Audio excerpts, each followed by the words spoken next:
ஜீவனை கொடுக்கிறது. ஞானம் தன்னையுடையவர்களுக்கு என்ன கொடுக்குது? ஜீவனை கொடுக்கிறது. இதுவே அறிவின் மேன்மை. இதுவே அறிவுக்கு என்னது? மேன்மை. அறிவோட உச்சகட்டம்னு அர்த்தம். மேன்மைனா என்னது? அறிவோட உச்சகட்டம். அது என்ன அப்படின்னா, ஞானம் தன்னை உடையவர்களுக்கு ஜீவனை கொடுக்கிறது. ஞானம் தன்னை உடையவர்களுக்கு பாருங்க, நீதிமான் எப்படி இருப்பான் அப்படின்னா பிழைக்கவே பிழைப்பான். நீதிமான் எப்படி இருப்பான்? நீதிமான் ஏன் பிழைக்கிறான் அப்படிங்கிறதுக்கு கடந்த 2 வாரமாக நம்ம பார்த்தோம். முதலாவது, அவன் நீதிமான ஆத்துமால பிழைக்கன்னா இயேசுவின் மரணம் அடக்கம் உயிர்த்தெழுதல எல்லா காவலோடு இருதயத்தில் காத்து கொள்ள வேண்டும். இயேசுவின் மரணம் அடக்கம் உயிர்த்தெழுதல அந்த கிறிஸ்துவின் ஆவி நம்முடைய ஆவியில காணப்பட வேண்டும். மூன்றாவதாக, இயேசு கிறிஸ்துவின் மரணத்தை எப்போதும் மாம்சத்தில் சரீரத்தில் என்ன செய்யணும்? சுமந்து திரியணும். அதை பார்த்தோம். ஆண்டவருக்கு மகிமுண்டாகட்டும். கடந்த வாரத்தில் தேவ கிருபையினால எப்படி நம்ம ஆண்டவர் மகிமுண்டாகட்டும் நீதிமான விசுவாசத்தினால பிழைக்க போகிறோம். விசுவாசத்தினால பிழைக்கணும். ஆத்துமால விசுவாசம் இருக்க வேண்டும். எதனால? வசனத்தை கேட்கறதுனால. கேள்வினால என்ன வரும்? விசுவாசம் வரும். கேள்வி தேவனுடைய வசனத்தினால வரும். அதான் நம்ம கடந்த வாரத்தில் பார்த்தோம். இரண்டாவதாக, நம்முடைய ஆவியிலே விசுவாசத்தின் ஆவி காணப்பட வேண்டும். என்ன காணப்பட வேண்டும்? நம்முடைய ஆவியில விசுவாசத்தின் ஆவி காணப்பட வேண்டும். கடந்த வாரத்தில் நான் கூட அந்த இடம் அந்த அந்த அந்த ஒரு அந்த பெரிய இடத்துக்கு எப்படியாவது இது பண்ணணும்னு சொல்லிட்டு நான் என்ன செஞ்சேன்? போராடிட்டு இருந்தேன். அப்போ கொஞ்சம் என்னுடைய விசுவாசம் கூட என்னாச்சுது? கொஞ்சம் டல் அடிச்சுது. ஆனால் என் மனைவி என் கூட இருந்து என்ன செஞ்சேன் அப்படின்னா, அவள் விசுவாசத்தினால என்னை தாங்கினான்.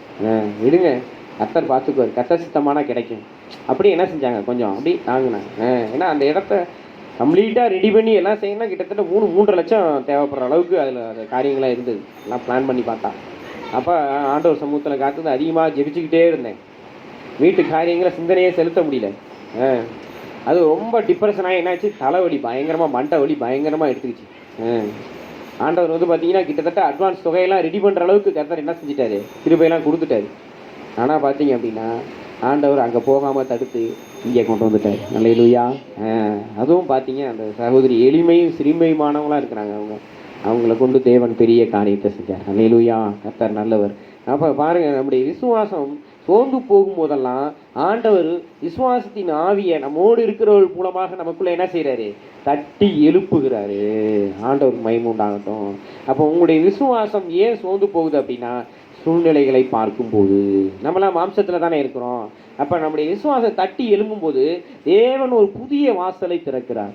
அல்லேலூயா. இங்கே நம்ம வருவோம்னு யாராவது நினச்சி பார்த்தோமா? அப்போ எனக்காக என்னுடைய மனைவி ஜெபித்து இந்த சோர்ந்து போன நேரத்தில் என்னை விடுங்க, ஆண்டவர் நமக்கு ஒரு புதிய வாசலை திறப்பார்னு அவங்க சொன்னாங்க. அதே மாதிரி ஆண்டவர் செஞ்சார். அதான் விசுவாசத்தின் ஆவியை உடையவராக இருக்கிறோம். விசுவாசத்தை தாராளமாய் பேசுகிறோம். அல்லேலூயா. அப்போ நம்முடைய ஆவியில் ஜீவன் இருக்குன்னா, ஆவியில் என்ன நம்ம சூழ்நிலை எப்படி இருந்தாலும் சரி கர்த்தர் எல்லாம் பார்த்து கொள்வார். அல்லேலூயா. ஆமென். நான் கூட அப்படி சோர்ந்து போன நேரத்தில் என்ன சொன்னேன் அப்படின்னா, அவர் சித்தமானார் அந்த இடம் கிடைக்கும், இல்லைன்னா ஆண்டவர் வேறு இடம் கொடுப்பாரு. அதுதான் சொன்னேன். ஆண்டவர் அதே மாதிரியே செஞ்சார். அல்லேலூயா. கர்த்தர் மகிமை. மூன்றாவதாக, கிரியை இல்லாத விசுவாசம் என்னதான் இருக்குது? செத்ததான் இருக்குது. அப்போ நம்முடைய விசுவாசத்தில் கிரியைகள் இருக்க வேண்டும். பாருங்க, ஆண்டவர் மகிமையுண்டாகட்டும். கர்த்தருக்கு ஸ்தோத்திரம். நேற்று எங்கள் கூட சகோதரி பிரியாவும் அவங்க மூப்பரையா யோபு பிரதரும் இந்த இடத்துல இந்த இடத்த அமைச்சு கொடுக்கறதுக்காக அவங்க அவ்வளோ பிரயாசப்பட்டாங்க. அவங்களுடைய விசுவாசத்தில் என்ன இருக்குது? கிரியை இருக்கிறது. அல்லேலூயா. கூட என்ன செஞ்சாங்க? இந்த நல்ல விஷயத்துக்கு தோளோடு தோள் கொடுத்து என்ன செய்வோம்? எழுந்து கட்டுவோம் வாருங்கள்னு சொல்லி இங்கே அந்த ராத்திரி நான் ஆயத்த ஜெபத்தை முடிச்சுட்டு இங்கே எல்லாத்தையும் ஒழுங்குபடுத்தி கூட்டி சுத்தம் பண்ணி ஒற்றையெல்லாம் அடித்து எல்லா காரியங்களெல்லாம் அவங்க ஏற்படுத்துறதுக்கு மிகப்பெரிய உதவியாக இருந்தாங்க. அவங்களுடைய கிரியை அதில் காப்பிச்சாங்க. கர்த்தர் அதுக்கேற்ற பலனை அவங்களுக்கு நிச்சயமாக கொடுப்பார், ஆசீர்வதிப்பார்.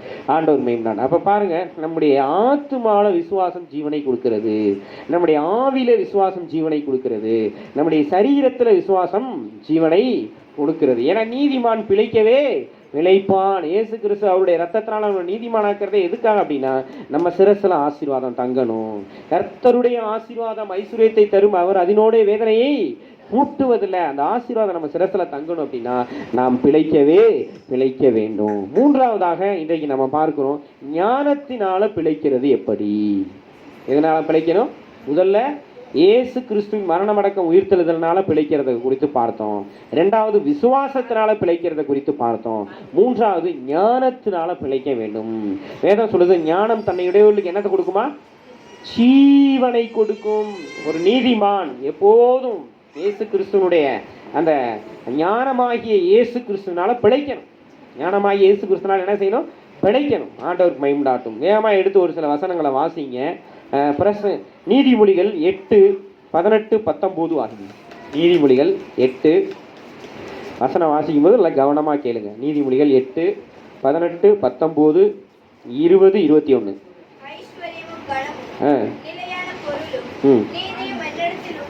நல்லா கவனமாக கேளுங்க. ஐஸ்வர்யமும் கனமும் நிலையான பொருளும் நீதியும் என்னிடத்தில் உண்டு. யார் இடத்துல? ஞானத்திடத்துல. யார் இடத்துல? ஞானம் பேசுகிறது. இந்த 8வது அதிகார நீதிமொழிகளை யார் பேசுறா? ஞானம் பேசுகிறது. ஞானம் பேசுகிறது இல்லையோ, புத்தி கூப்பிடுகிறது இல்லையோ. அப்ப அந்த ஞானம் சொல்லுது, என்கிட்ட ஐஸ்வர்யம் இருக்குது. அந்த ஐஸ்வர்யம் என்னது? சொல்லுங்க, என்ன பார்த்து பேசுங்க. அந்த ஐஸ்வர்யம் என்னது? அவ்வளோ முடிச்சிடறேன் கொஞ்ச நேரத்தில். அந்த சூடெல்லாம் போயிடும். நீங்கள் வீட்டுக்கு போயிட்டீங்கன்னா குழு குழுன்னு இருக்கலாம். கொஞ்ச நேரம் என்னோட பேசுங்க. அந்த ஐஸ்வர்யம் என்னது? விடிய கதை கேட்டு கர்த்தருடைய ஆசீர்வாதம். அந்த ஐஸ்வர்யம் என்னது? கர்த்தருடைய ஆசீர்வாதம் என்னத்தை கொடுக்கும்? சிஸ்டர்கிட்ட கேட்டால் கரெக்டாக சொல்லுவாங்க. பீலா சிஸ்டர், ஏன்னா டேஸ் எல்லாம் அவங்க தான் கரெக்டாக போடுவாங்க. கர்த்தருடைய ஆசீர்வாதம் டேஸ் தரும். என்ன தரும்? ஐஸ்வர்யத்தை தரும். அந்த ஐஸ்வர்யம் யார்கிட்ட இருக்குதான்? ஞானத்துக்கிட்ட இருக்குது. ஐஸ்வர்யம் யார்கிட்ட இருக்குது? அப்போ பாருங்க, அந்த ஆசீர்வாதம் ஞானத்தின் மூலமாக நம்ம சிரசில நிலைத்திருக்க வேண்டும். அந்த ஆசீர்வாதம் எதன் மூலமாக நம்ம சிரசில நிலைத்திருக்கணும்? ஞானத்தின் மூலமாக. ஞானம் தன்னை உடையவர்களுக்கு ஜீவனை கொடுக்கும். எப்படி ஜீவனை கொடுக்கும்? அது ஐஸ்வர்யத்தை கொடுக்கறதுனால, நிலையான பொருளை கொடுக்கறதுனால. அது உங்களுக்கு என்ன செய்யுது அப்படின்னா நீதியை கொடுக்குது. என்னத்தை கொடுக்குது? நீதியை கொடுக்குது. அப்ப நீதியை கொடுக்கறதே இதுதான், ஞானம்தான். அந்த ஞான நீதியை கொடுத்ததுனால தான் நம்ம நீதிமான்களா இருக்கிறோம். அல்லேலூயா. கர்த்தருக்கு மகிமை உண்டாகட்டும். இது தொடர்ந்து வாசிங்க 19 வசனம்.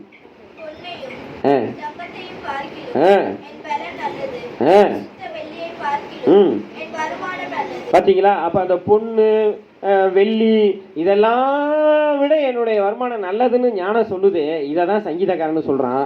அநேகமாயிரம் பொன்வெளியை பார்க்கிலும் நீர் விளம்பின வேதமே நலம். அல்லேலூயா. அப்ப பாத்தீங்களா, ஞானம் எங்க இருக்குது? ஞானம் எங்க இருக்குது? எல்லாம் உங்க கையில தான் இருக்குது. நீங்க வச்சிருக்கிற பைபிள்ல தான் இருக்குது. நீங்க அந்த ஞானத்தை உங்க இருதயத்துல கொண்டு வந்தீங்கன்னா உங்க வாழ்க்கை ஜீவனா மாறும். ஞானம் தன்னை உடையவர்களுக்கு ஜீவனை கொடுக்கும். அது ஜீவனை கொடுக்கும் போது ஐஸ்வர்யம் வந்துதான் தீரும். அது ஜீவனை கொடுக்கும் போது நீதி வந்துதான் தீரும். அது ஜீவனை கொடுக்கும் போது நிலையான பொருள் நம்ம வாழ்க்கையில் என்ன செய்யும்? வரும். வெள்ளியும் பொண்ணும் இல்லை, என்னிடத்துல இயேசுவின் நாமம் தான் இருக்குன்னு சொன்னான். அந்த இயேசுவின் நாமத்தினால நடன்னு சொன்ன உடனே பிறவிலே சப்பானியா இருந்தவன் குதித்தெழுந்து நடந்தான். அல்லேலூயா. பாத்தீங்களா? அப்ப நம்ம என்ன விலகிக் கொள்கிறோம்? நம்ம சக்தியால முடியாதது, நம்ம பலத்தால முடியாது, தேவனுடைய ஞானத்தினால முடியும். அல்லேலூயா. ஆமென். பாருங்க, கர்த்தர் மகிமையுண்டாகட்டும். 20வது வசனம் வாசிங்க.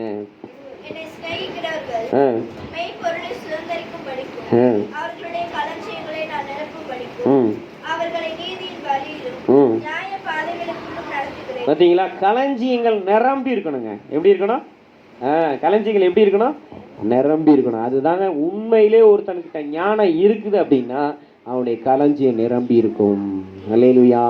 அப்ப அந்த ஞானம் எப்படி நம்முடைய களஞ்சியத்தை நிரம்ப செய்கிறது? அதுதாங்க ஆசீர்வாதம். என்னது? என்னது? என் கையிலலாம் ஓட்டை இருக்குது, 10 காசு நிற்காதுப்பாங்க. அதெல்லாம் புத்தியினமான பேச்சு, அதெல்லாம் கிடையாது.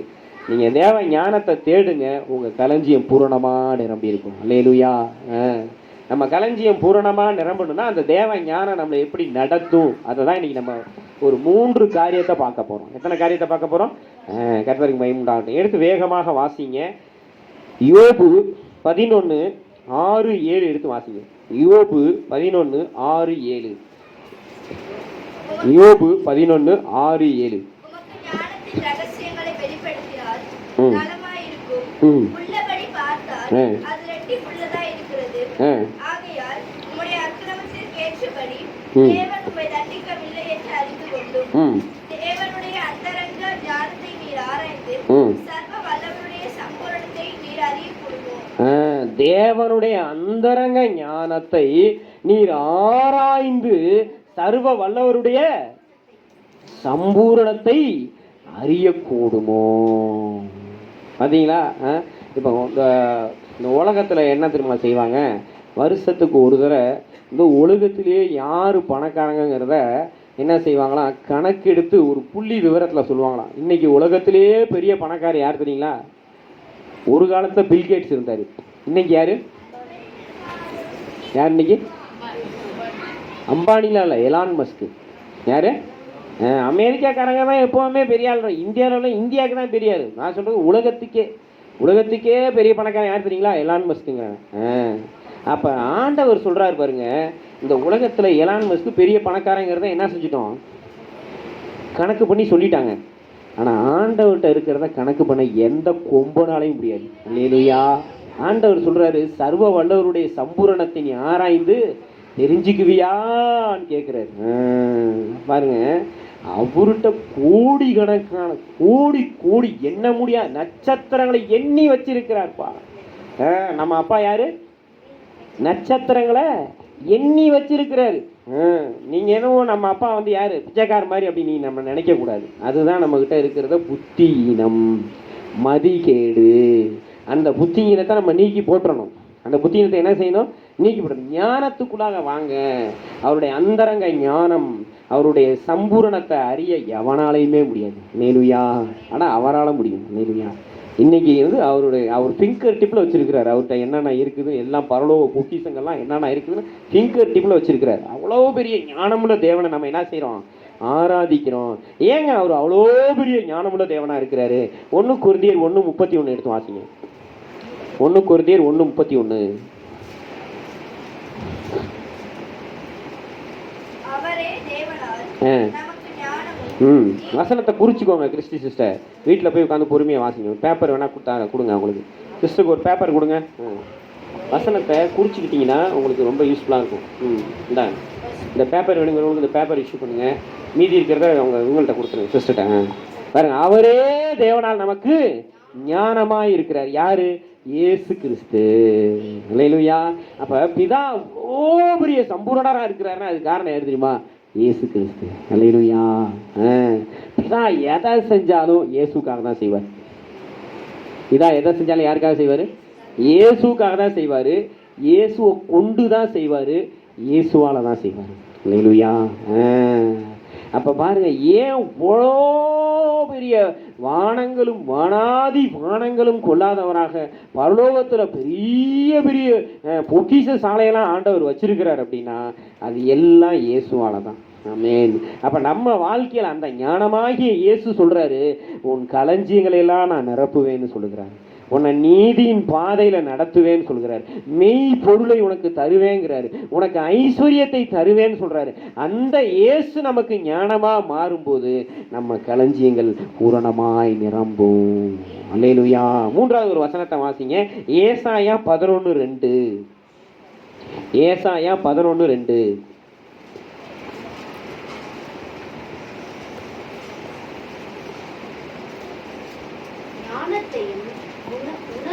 ஞானத்தையும் உணர்வையும் அருளுகிற ஆவியானவர். 3வது யாரு? ஆவியானவர். ஆவியானவர் ஞானத்தை கொடுக்கிறவர்னா அவர் ஆவியானவர் தான். அல்லேலூயா. அப்போ பிதா அந்தரங்க ஞானம், அவருடைய சம்பூரணம் பயங்கரமாக இருக்குதுன்னு பார்க்குறோம். அந்த ஞானத்துக்கெல்லாம் ஊற்றுக்காரணராக ஞானமாக இயேசுவே இருக்கிறாருன்னு பார்க்குறோம். அந்த ஞானத்தை நமக்கு அருளுகிறவர் பரிசுத்த சத்திய ஆவியானவர்னு பார்க்குறோம். அப்போ அந்த தெய்வம் எவ்வளவு ஞானமாக இருக்கிறாருங்கிறத நீங்கள் மல்கியா 4:10 எடுத்து வாசிங்கன்னா உங்களுக்கு தெரியும். மல்கியா 4:10. ஞானம் களஞ்சியங்களை பூரணமாய் நிரப்பும். அதுதான் இன்னைக்கு ஞானம் உங்களுக்கு கர்த்தருடைய ஆசீர்வாதத்தை கொடுக்கும். ஆகாரம் உண்டாயிருக்கும்படி தசம பாகங்களை எல்லாம் பண்டக சாலையிலே கொண்டு வாருங்கள். அப்பொழுது நான் வானத்தின் பல கனிகளை திறந்து இடம் கொள்ளா போக மட்டும் உங்கள் மேல் ஆசீர்வாதத்தை வருஷிக்க மாட்டேனோ. அப்ப ஆண்டவர் பாருங்க, மொழிபெயர்ப்புல தவறா கொடுத்துருக்காங்க. வானத்துல இல்ல, பரலோகத்துல பலகணிகள் இருக்கிறது. அப்ப பலகணிகள்லாம் என்ன அப்படின்னா, அது வந்து பாத்தீங்கன்னா பண்டக சாலை, அதாவது சேர்த்து வைக்கப்படுகிற பொக்கிஷங்கள் சேர்க்கப்பட்டு அங்க என்ன பண்ணப்படுது, அங்க எல்லா பொக்கிஷங்களையும் தேவன் என்ன செஞ்சிருக்கிறார், அவருடைய பலகணிகள்ல வைத்திருக்கிறாரு. அந்த பலகணிகள்ல அவர் வைத்திருக்கிறதான அந்த பொக்கிஷங்கள் வந்து பாத்தீங்கன்னா இந்த உலகத்துல எவனாலையும் எண்ணி கணக்கு போட முடியாது. அல்லேலூயா. பாருங்க, இன்னைக்கு கரண்ட்ல இந்த பூமியில எத்தனை பேர் இருக்கிறாங்க? 800 கோடிக்கு மேல இருக்காங்க. 800 கோடி, கிட்டத்தட்ட 900 கோடி சொல்றாங்க. இத்தனை பேத்துக்கு 3 வேளை சோறு கொடுக்குறாரு, இத்தனை பேத்துக்கும் ட்ரெஸ் கொடுக்குறாரு, இத்தனை பேத்துக்கும் குழந்தை குட்டி கொடுக்குறாரு, இத்தனை பேருக்கு வேலை கொடுக்குறாரு, இத்தனை பேருக்கு சம்பாத்தியம் கொடுக்குறாரு. அவன் நல்லவனோ கெட்டவனோ ஆண்டவர் என்ன செய்யறாரு, மழை பெய்ய பண்ணுகிறாரா இல்லையா? இது எல்லாம் எங்க இருக்குதுன்னா அவருடைய பொக்கிஷ சாலையில இருக்குது. எங்க இருக்குது? அவருடைய பொக்கிஷ சாலையில இருக்குது. அப்ப அவருடைய பொக்கிஷ சாலையில இதெல்லாம் அவர் என்ன செய்யறாரு, களஞ்சியங்களை நிரப்புகிறார். அல்லேலூயா. பிதாவாகிய தேவன் ஞானத்தின் தேவன், குமாரனாகிய தேவன் தான் ஞானம், ஆவியானவர் ஞானத்தை அருளுகிறவராக இருக்கிறாரு. அதனால வேதம் சொல்லுது, பரலோகத்துல அவருடைய களஞ்சியங்கள்லாம் பூரணமா இருக்குது. அவரை நோக்கி யார் எதை கேட்டாலும் ஆண்டவர் என்ன செய்வாரு, கொடுப்பாரு. இல்லையா, செஞ்சு கொடுப்பார். அல்லேலூயா. என் நாமத்தினாலே நீ எதை கேட்டாலும் அதை நான் உனக்கு செய்வேன், தருவேன்ல, செய்வேன்ங்கிறாரு. இருந்தா எடுத்து கொடுக்கறதா தருவேங்கிறது. செய்வேன்னா என்ன அர்த்தம், சிருஷ்டித்தாவது கொடுத்துருவார். அல்லேலூயா. ஆமென். அதுதான் ஆண்டவர் சிருஷ்டிக்கிறவர். அவரால் செய்ய முடியாத அதிசயமான காரியம் ஒண்ணுமே இல்லை. அப்ப ஆண்டவர் இதெல்லாம் எப்படி செய்யறாரு அப்படின்னா, அவருடைய பொக்கிஷ சாலையில எல்லாமே வச்சிருக்கிறார். இன்னொரு ரகசியம் சொல்லட்டுமா உங்களுக்கு, நம்ம எல்லாருக்குமே ஆண்டவர் அங்கே பரலோகத்தில் ஒரு பெரிய பொக்கிஷ சாலை வச்சு புதிய ஏற்பாட்டு பரிசுத்தவான்களுக்கு நம்ம தலையில் வைக்கிற கிரீடங்கள் எல்லாம் அங்கே செஞ்சு வச்சு அழகு பார்த்துட்டு இருக்கிறார். என் பிள்ளை வரும் நியாய தீர்ப்பு அன்னைக்கு, அவனுக்கு நீதியின் கிரீடத்தை கொடுக்கணும், அவனுக்கு மைமீன் கிரீடத்தை கொடுக்கணும், ஜீவ கிரீடத்தை கொடுக்கணும்னு சொல்லி நம்ம எல்லாருக்கும் மனவாட்டி சபைக்காக, ஒவ்வொரு பரிசுத்தவான்களுக்காக அவங்க கிரியைகளுக்கேற்ற பலனெல்லாம் ஒரு பொக்கிஷ சாலையில் வச்சிருக்கிறாரு. அப்போ அவருடைய ஞானம் எவ்வளோ பெருசு யோசிச்சு பாருங்க. நம்ம இன்னைக்கானதை யோசிக்கிறதுக்கே நமக்கு என்ன இல்லை, ஞானம் இல்லை. ஆண்டவர் நித்தியத்துக்கானதை யோசிச்சு வச்சிருக்கிறாருன்னா அந்த ஞானத்தின் தேவனுடைய பிள்ளைகளாக இருக்கிற நம்ம அவர்கிட்ட ஞானத்தை கேட்டும் ஆண்டவர்கிட்ட வாங்கிட்டோம் அப்படின்னா ஆண்டவருடைய ஞானம் நம்முடைய களஞ்சியங்களை என்ன செய்யும், நிச்சயமா பூரணமாக நிரப்பும். ஆண்டவருடைய ஞானம் நம்ம என்ன செய்யும் அப்படின்னா நிச்சயமா பூரணமா நிரப்புறது மட்டும் இல்ல, நம்மளை வாழ்ந்து சுகமா இருக்க பண்ணும். எடுத்து வாசிங்க, யாக்கோபு 1:5 வாசிங்க. யாக்கோபு 1:5. ஞானத்தை பெற்றுக்கொள்றதுக்கு ஞானத்தின் தேவனிடத்துல என்ன செய்யணும்?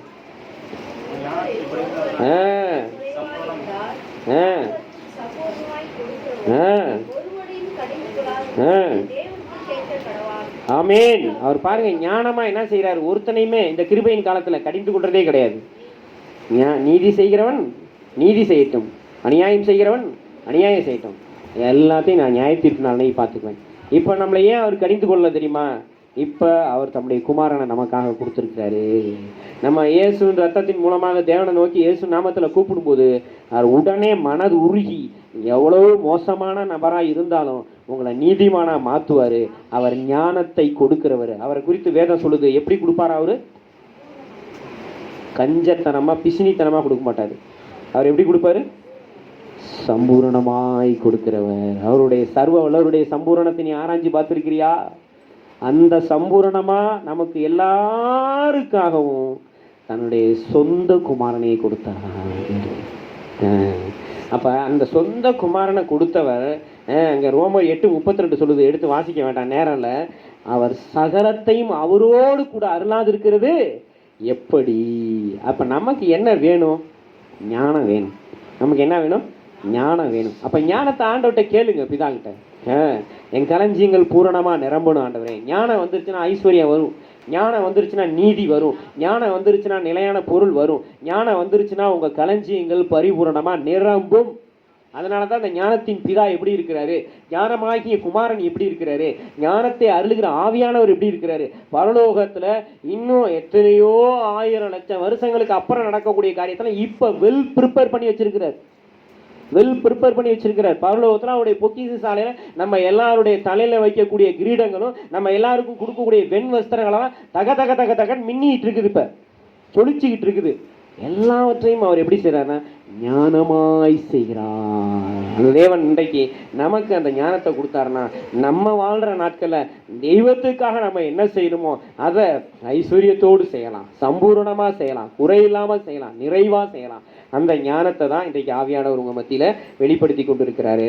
இரண்டாவதாக, முதலாவது தேவனை பார்த்தோம். இரண்டாவது பழைய ஏற்பாட்டிலேருந்து ஒரு 2 சாட்சியை பார்க்க இருக்கிறோம். பழைய ஏற்பாட்டிலேருந்து 2 சாட்சி எடுத்து வாசிங்க. யோபு 1:1 வாசிங்க. யோபு 1:1. ஊத்ஸ் தேசத்திலே யோபு என்னும் பெயர் கொண்ட ஒரு மனுஷன் இருந்தார். அந்த மனுஷன் உத்தமனும் சன்மார்க்கனும் தேவனுக்கு பயந்து பொல்லாப்புக்கு விலகி சிறனுமாய் இருந்தார். கர்த்தருக்கு ஸ்தோத்திரம். பாருங்க, அந்த மனுஷன் எப்படி இருந்தான்? தேவனுக்கு பயந்து. அந்த மனுஷன் எப்படி இருந்தான்? தேவனுக்கு பயந்து. அடுத்த வசனம் வாசிங்க. அவனுக்கு 7 குமாரரும் 3 குமார்த்திகளும் பிறந்தார்கள். அடுத்தது அவனுக்கு 7000 ஆடுகளும் 7000 ஆடுகள், 3000 ஒட்டகங்களும் 3000 ஒட்டகம், 500 ஏர்மாடுகளும் 500 ஏர்மாடு, 500 கழுதைகளும் 500 கழுதைகள், மிருக ஜீவன்கள் இருந்தது. மிருக ஜீவன்கள் இருந்தன.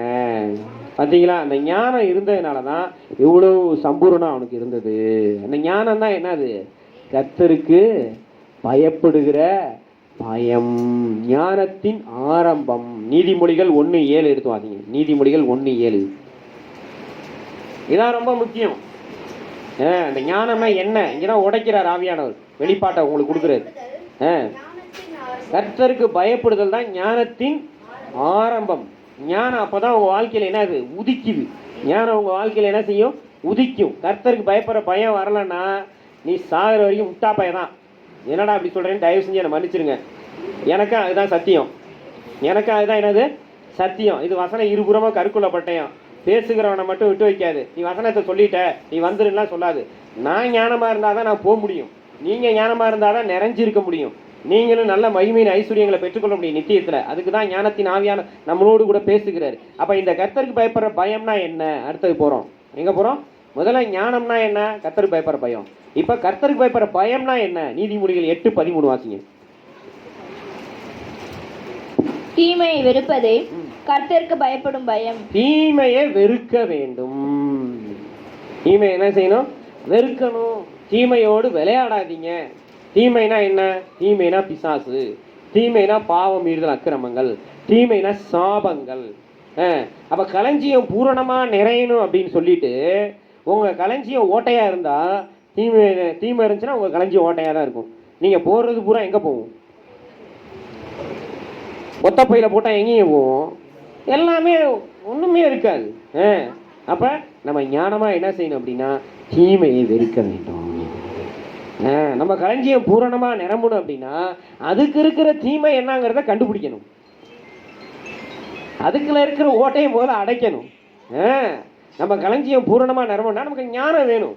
ஞானம் வேணும்னா கர்த்தருக்கு பயப்படணும். கர்த்தருக்கு பயப்படணும்னா தீமையை வெறுக்கணும். அப்போ உங்க வாழ்க்கையில நீங்க எதன் மூலமாக தேவன் உங்களுக்கு தருகிற உங்க கையின் பிரயாசத்திலிருந்து கொடுக்குற உழைப்பை நீங்க வீணாக்குறீங்கிறத கண்டுபிடிங்க முதலாவது. கர்த்தர் எவ்வளோ பிரயாசப்பட்டு அதை 4 காசு சம்பாதிக்கிறது எவ்வளோ கஷ்டப்படுறோம். கர்த்தர் தானே பரலோகத்திலிருந்து தராரு. பூமியில ஒருவனுக்கும் பரலோகத்திலிருந்து கொடுக்கப்படாவிட்டால் ஒருவனுக்கு ஒன்றும் கொடுக்கப்படுறதில்ல. அப்போ ஆண்டவர் நமக்கு கொடுக்குற படிப்பை, ஆண்டவர் நமக்கு கொடுக்குற தாளந்துகளை, ஆண்டவர் நமக்கு கொடுக்குற ஞானத்தை, பிஸ்னஸை, அது ஒர்க்காக இருக்கலாம், அதில் நல்லா சம்பாதிச்சு அதை சேர்த்து வைக்க இது வரைக்கும் முடியல அப்படின்னா இன்னைக்கு போய் தேவ சமூகத்தில் உட்காந்து ஆண்டவர்கிட்ட கேளுங்க. நான் எங்கே ஆண்டவரே புத்தியினமாக செயல்படுறேன், நான் எங்கே ஆண்டவரே மதிகேடாக செயல்படுறேன், எங்கே ஆண்டவரே எனக்கு அறிவிலியாக நான் இருக்கிறேன், ஏதா எனக்கு உணர்த்துங்க ஆண்டவரே. என் பொத்தலை நான் அடைக்க, என்னுடைய களஞ்சியத்தினுடைய ஆண்டவரே பலவீனத்தை நான் மாற்றுறதுக்கு எனக்கு கிருபை கொடுங்க. என் களஞ்சியத்தை ஞானமுள்ள களஞ்சியமாக மாற்றுங்க. எனக்கு ஐஸ்வர்யத்தை கொடுங்க, நிலையான பொருளை கொடுங்க, நீதியை கொடுங்க, என் களஞ்சியங்கள் பூரணமாக நிரம்பும்படி செய்யுங்க. நீங்கள் கேட்டீங்கன்னா ஆண்டவர் உங்களோடு பேசுவார். ஆண்டவர் பேசும்போது உங்களுக்கு ஞானத்தை கொடுப்பார். ஆண்டவர் பேசணும் அப்படின்னா ஜெபம் மட்டும் போதாது. ஆண்டவர் பேசணும்னா என்ன அர்த்தம்? ஜெபங்கிறது நீங்க ஆண்டவர்கிட்ட பேசுறது. ஆண்டவர் உங்க கூட பேசணும்னா நீங்க வேதம் வாசிக்கணும். அல்லேலூயா. நீங்கள் வேதம் வாசிச்சிங்கன்னா ஆண்டவர் உங்க கூட பேசுவார். எங்கப்பா பிரச்சனை இருக்குது, எந்த கேப்பை எப்படி அடைக்கணும் எல்லாம் காமிச்சு கொடுப்பார். ஞானத்தின் ஆவியானவருக்கு நீங்கள் இடம் கொடுக்கணும். ஞானமாகிய இயேசு உங்களோட பேசுவார். ஞானத்தின் பிதா உங்களோட பேசுவார். என் குமாரனே அப்படின்னு கூப்பிடுவார். எப்படி கூப்பிடுவார்? என் குமாரத்தியே அப்படின்னு கூப்பிடுவார். அவர் உங்களுக்கு ஞானத்தை போதிப்பார். அவர் கர்த்தர் ஞானத்தை போதிக்கிறார். கர்த்தர் என்ன செய்கிறாரா? ஞானத்தை நீதிமான்களுக்கு என்று வைத்திருக்கிறார். ஏன்? நீதிமானுக்கு ஞானத்தை கொடுத்தாதான் அவன் களஞ்சியம் பூரணமாக நிரம்பும். அவன் களஞ்சியம் பூரணமாக நிரம்பினாதான் அவன் நல்லா இருந்தால் பட்டணம் நல்லா இருக்கும். பார்த்தீங்களா? அப்படிதான் எவ்வளவு ஞானமாக செயல்படுறாரு பார்த்தீங்களா? அப்போ நம்ம களஞ்சியம் பூரணமாக நிரம்பணுங்கிறது தேவன் நம்ம மேலே வைத்திருக்கிற மிகப்பெரிய ஆசீர்வாதத்தின் தீர்மானமாக இருக்குது. இன்னைக்கு வரைக்கும் உங்கள் களஞ்சியங்கள்லாம் ஒன்றுமே இல்லை, உங்கள் பேங்க் அக்கௌண்ட்டில் பேங்க் பேலன்ஸ்லாம் இல்லைன்னா நீங்கள் என்ன செய்யாதீங்க, கவலைப்படாதீங்க. இன்னைக்கு போய் ஆண்டவர்கிட்ட கேளுங்க, ஆண்டவரே எனக்கு ஞானத்தை கொடுங்க. ஆண்டவர்கிட்ட என்னத்தை கேட்கணும்? ஞானத்தை கேளுங்க. இப்போ யோபு ஞானமாக இருந்ததுனால தான், தேவனுக்கு பயந்து இருந்ததுனால தான் அவன் கிழக்கத்தி புத்திரர் எல்லாரிலும் பெரியவனாயிருந்தான். அல்லேலூயா. ஞானம் பிரசங்கி 7:12 என்ன வாசிங்க? ஞானம் கேடகம், ஞானம் திரவியம். ஞானம் தன்னை உடையவருக்கு ஜீவனை கொடுக்கும். அது ஜீவனை கொடுக்கும் போது அந்த ஜீவன் இப்படி தான் இருக்கும். அதில் பரிபூரணம் இருக்கும், அதில் நிறைவு இருக்கும், அதில் ஐஸ்வர்யம் இருக்கும், நீதி இருக்கும், நிலையான பொருள் இருக்கும். ஆண்டவர் மகிமையுண்டாகட்டும். இரண்டாவது இன்னொரு சாட்சியை எடுத்து வாசிங்க. ஆதியாகமம் 41:38 எடுத்து வாசிங்க. ஆதியாகமம் 41:38. அப்பொழுது பார்வோன் தன் ஊழியக்காரரை நோக்கி, தேவ ஆவியை பெற்ற இந்த மனுஷனை போல வேறொருவன் உண்டோ என்றான். ஆமென். அடுத்து 39. பின்பு பார்வோன் யோசேப்பை நோக்கி, தேவன் இவை எல்லாவற்றையும் உனக்கு வெளிப்படுத்தி இருக்கிறபடியால் உன்னை போல விவேகமும் ஞானமும் உள்ளவன் வேறொருவனும் இல்லை. ஆமென். யோசேப்பை பார்த்து அவன் பார்வோன் சொல்ற வார்த்தை பாருங்க, உன்னை போல விவேகமும் ஞானமும் உள்ளவன் வேறு ஒருவனும் இல்லையே. பார்த்தீங்களா? ஏன் அப்படி அவன் பார்வோன் அவன் பார்த்தீங்கன்னா அந்த எகிப்து நாட்டில் பார்வோனை கடவுளாக பார்க்குறாங்க. ஜனங்க பார்வோனை எப்படி பார்த்தாங்க? கடவுளாக பார்த்தாங்க. பார்வோன் முன்னால் போய் ஒருத்தன் பேசுறதுக்கே முடியாது, நிற்க முடியாது. அவனுடைய அமைச்சரோட ஒருத்தன் போய் சாதாரண குடியான நுழையக்கூட முடியாது. அவ்வளோ பவர்ஃபுல்லான பார்வோன் சொல்கிறான், யோசேப்புக்கு முன்னால் எல்லாரும் தெண்டனிட்டு பணியுங்கள்ங்கிறான். என்ன சொல்கிறான்? யோசேப்புக்கு முன்னால் எல்லாரும் தெண்டனிட்டு அவன் காலில் உழுவுடா எல்லாம் அப்படிங்கிறான். ஏன் தெரியுமா? தேவ ஆவியை பெற்ற இவனை போல வேறொருவன் இல்லையே. அந்த தேவ ஆவியானவர் நம்ம மேலே இருக்கும்போது ஆவியானவர் நமக்கு ஞானத்தின் ஆவியானவரா, விவேகத்தின் ஆவியானவரா, நம்ம என்ன செய்யணும், என்ன செய்யக்கூடாது, எப்படி செஞ்சால் நம்ம களஞ்சியம் பூரணமாக நிரம்பணும், நம்மளை நடத்துவார். பாருங்க எப்படி நடத்துறாரு. ஆதியாகமம் 41:33-34 வாசிங்க. 33-34. அவ்வளோதான், ஒரு 10 நிமிஷம் முடிச்சலாம். ஆகையால் விவேகமும் ஞானமும் உள்ள ஒரு மனுஷனை தேடி அவனை எகிப்து தேசத்துக்கு அதிகாரியாகிய பார்வோன் ஏற்படுத்துவாராக. இப்படி பார்வோன் செய்து தேசத்தின் மேல் விசாரணைக்காரரை வைத்து பரிபூரணமும் உள்ள 7 வருஷங்களில் எகிப்து தேசத்திலே விளையும் விளைச்சலில் 5இல் ஒரு பங்கை வாங்கும்படி செய்வாராக. கர்த்தருக்கு மகிமை. 35. அவர்கள் வரப்போகிற நல்ல வருஷங்களில் விளையும் தானியங்களை எல்லாம் சேர்த்து பட்டணங்களில் ஆகாரம் உண்டாயிருக்கும்படிக்கு பார்வோனுடைய அதிகாரத்துக்குள்ளாக தானியங்களை பத்திரப்படுத்தி வைப்பார்களாக. ஆமென். அல்லேலூயா. அப்ப அவன் ஆலோசனை அவன் மூலமா ஆவியானவர் கொடுக்கிறார் பாருங்க. விவேகம் ஞானம் உள்ள ஒரு மனுஷனை என்னவாக்கணும்? அதிகாரியா மாற்றணும். பஞ்ச காலத்துக்காக நீ நல்ல செழிப்புள்ள நாட்கள்ல சேர்த்து வைக்க வேண்டும். பார்த்தீங்களா? இதுதான் ஞானம். அதனால சொல்றான் அவன், பார்வோன் சொல்றான், அந்த ஞானமுள்ள இங்கே எங்ககிட்டலாம் இல்லை, எங்ககிட்ட இருக்கிற ரொம்ப விக்கிரக ஆராதனை கார பயிலுங்க, எல்லாம் ஒன்றுத்துக்கு லாய்க்கில்லாத பயிலுங்க, இவனுள்ள தேவனை ஆராய்ச்சி நீ ஒருத்தன் தான், நீ தாண்டா அதுக்கு லாய்க்குன்னு சொல்லி என்ன செய்கிறான்? சிங்காசனத்தில் மட்டும் எனக்கு கீழே இவன் இருப்பான், மற்றபடி இவன் சொல்லாமல் எவனாவது கையை நீட்டினீங்க, காலை நீட்டினீங்கன்னா அடி உணவுன்னு சொல்லி என்ன செய்கிறான், தெண்டனிட்டு பணிங்கள் சொல்கிறான். ஆண்டவர் மகிமை உண்டாகட்டும். அவன் களஞ்சியங்களை 7 வருஷம் ஞானமாய் சேர்த்து வைத்தான். பஞ்ச காலத்தில் இந்த ஜனங்கள்லாம் யோசேப்ட்ட வந்து நின்னாங்க. நடந்தது அதுதான். அல்லேலூயா. பார்த்தீங்களா? அப்போ நம்மளும் என்ன செய்யணும் அப்படின்னா, ஞானத்தை கொடுங்க ஆண்டவரே. பலகணிகளில் பொக்கிஷ சாலைகளில் நீங்கள் சேர்த்து வச்சுக்கிறது போல எங்களுடைய வாழ்க்கைக்காக, எங்களுடைய தலைமுறைகளுக்காக நாங்கள் சேர்த்து வைக்க எங்களுக்கு கிருபை கொடுங்க ஆண்டவரே. நம்ம என்ன செய்யணும், ஞானத்தை கொடுங்க ஆண்டவரேன்னு என்ன செய்யணும், கேட்க வேண்டும். அப்போ தான் நம்முடைய ஆவிக்குரிய வாழ்க்கையிலையும் சரி, நம்முடைய உலக பிரகாரமான வாழ்க்கையிலையும் சரி, தேவனுடைய ஒரு பரிபூரணத்தை நம்ம பார்க்க முடியும். பாருங்க, கர்த்தருக்கு மகிமை உண்டாகட்டும். இப்போ இன்னொரு வசனத்தை எடுத்து வாசிங்க. உங்களுக்கு ஒரு விளக்கத்தை சொல்லி நான் ஜெபிக்க போகிறேன். மத்தேயு எழுதின சுவிசேஷம் 6வது அதிகாரம் 19வது வசனத்தை எடுத்து வாசிங்க. பூமியிலே உங்களுக்கு பொக்கிஷங்களை சேர்த்து வைக்க வேண்டாம். இங்கே பூச்சியும் துருவும் அவைகளை கெடுக்கும். இங்கே திருடரும் கண்ணமிட்டு திருடுவார்கள்.